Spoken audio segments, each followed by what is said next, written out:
Hey everyone, Ben Yunson here, and I hope you enjoyed that little improvised piece to get us started today. Every once in a while I'm asked what I think is the greatest guitar solo ever.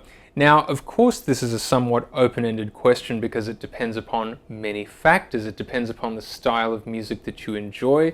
It depends upon the style of music that often you'd like to play on guitar, and how what you listen to ends up being something that you'd like to replicate on the instrument. There are so many potential variables at play for you to even try to give a meaningful answer to this question. Now, oftentimes, many people's answers to this question lie somewhere in the realm of 60s and 70s blues or rock guitar.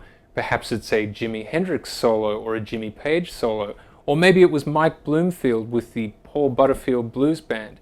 And all of these answers, I think, would be correct. For me personally, I can't necessarily identify one single greatest guitar solo of all time, but there was one guitar solo that certainly had the greatest impact on me, and I'd like to tell you why. Before we go any further, it would be fantastic if you could give this video a like and consider subscribing so you don't miss any of my upcoming playing videos, lesson videos, and discussions about music.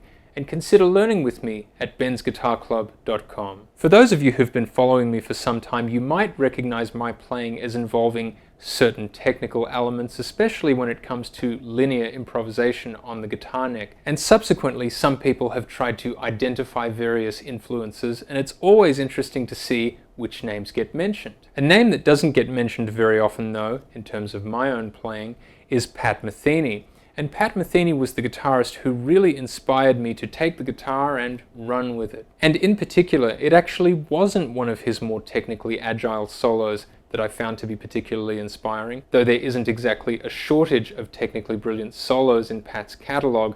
For me, that side of his playing is not necessarily the highlight. It's his approach to melody.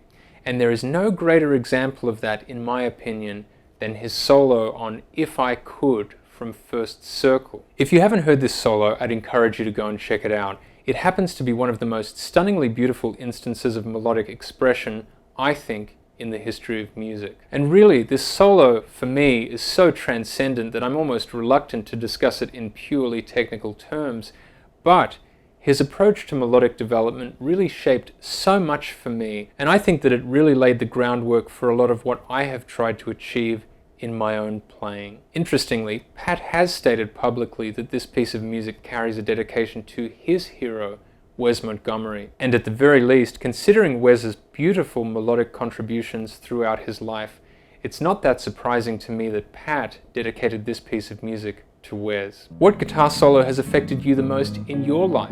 Drop a comment below and let's have a chat about it.